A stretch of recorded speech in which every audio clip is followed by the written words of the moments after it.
Stave 2.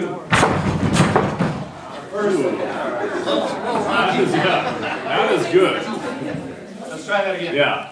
I just got to be quiet after that. Stave 2. The first of the three spirits.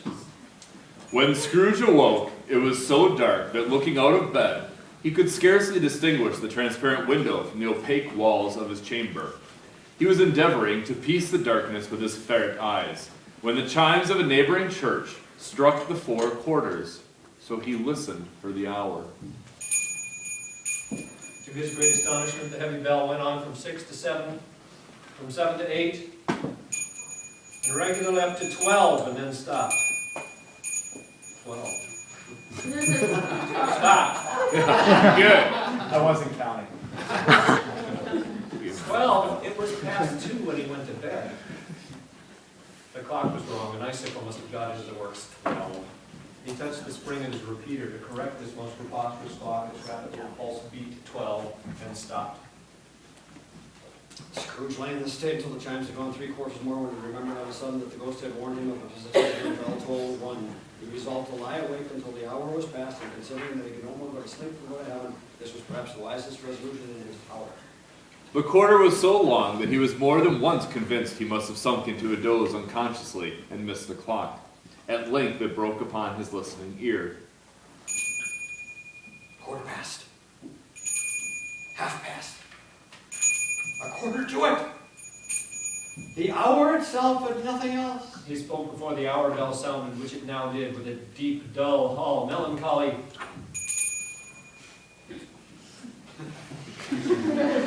That's funny if you got good vocabulary.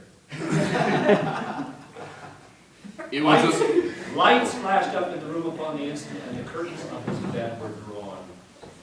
It was a strange figure, like a child, yet not so like a child as like an old man, viewed through some supernatural medium, which gave him the appearance of having receded from the view and being diminished to a child's proportions. Its hair, which hung about its neck and down its back, was white as if with age, and yet the face had not a wrinkle upon it. Get over yourself. And the tenderest bloom was on the skin. The arms were very long and muscular, yet the elbow of one arm could not straighten.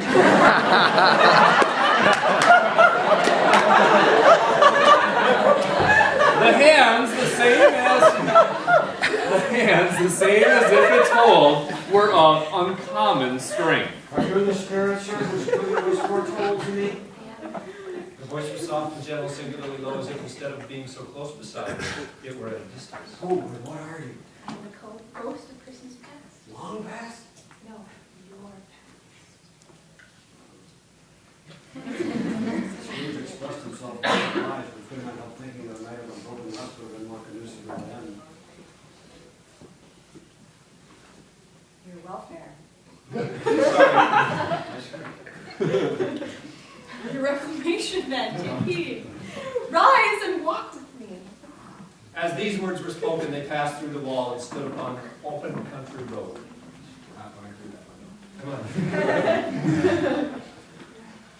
on. With fields on either hand, the city had entirely vanished. Not a vestige of it was to be seen. The darkness and the mist had vanished with it, for it was a clear, cold winter day with snow upon the ground. Good heaven! I was bred in this place! I was a boy here! Your lip is trembling. And what is that upon your cheek? Scrooge muttered with an unusual catching in his voice. There was a pimple. And begged the ghost to lead him where he would. You recollect me. Remember, I could walk this blindfold. It's strange to have forgotten it for so many years. Let us go on.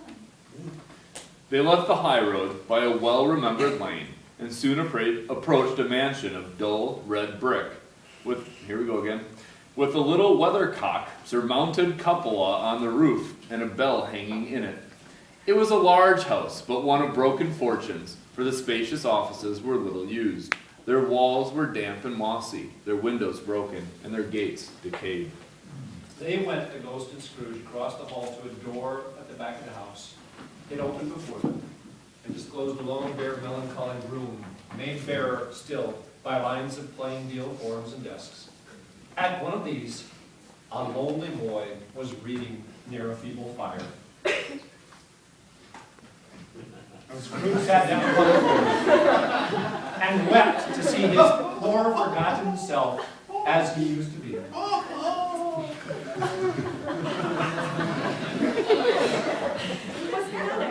What's the matter? Let's see. Next page, thank you. Poor boy. I wish, but it's too late now. What's the matter? Nothing.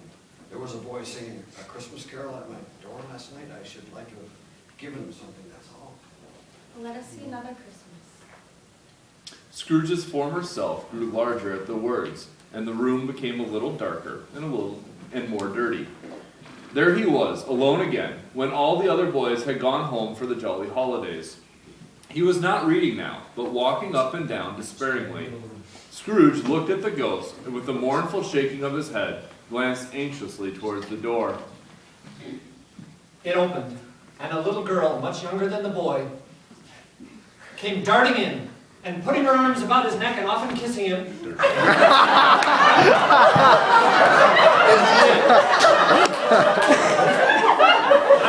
him.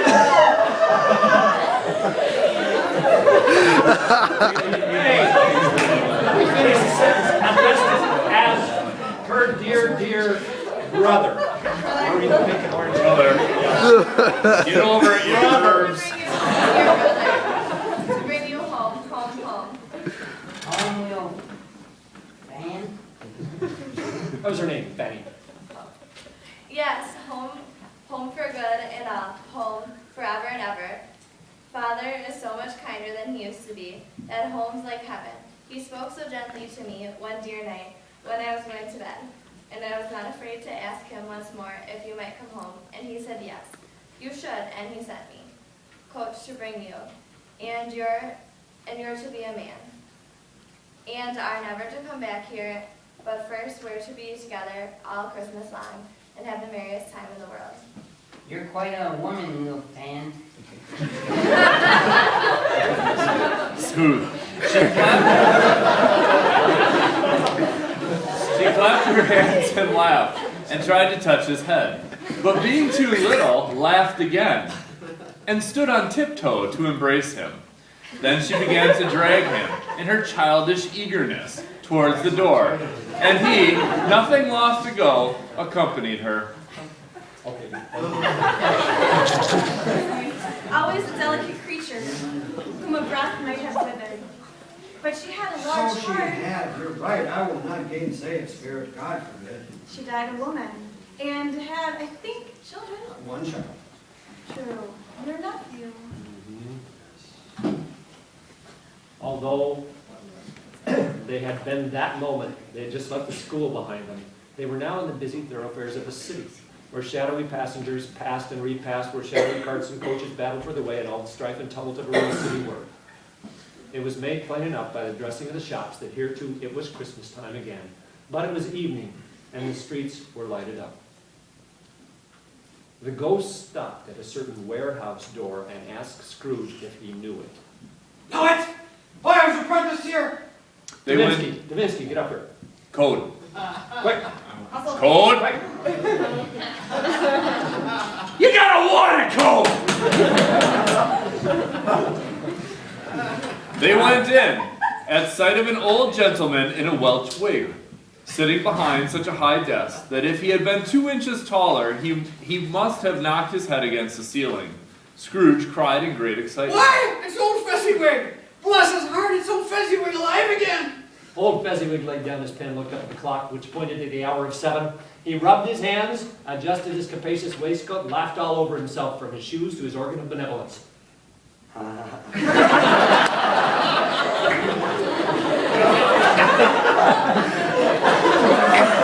jolly guy.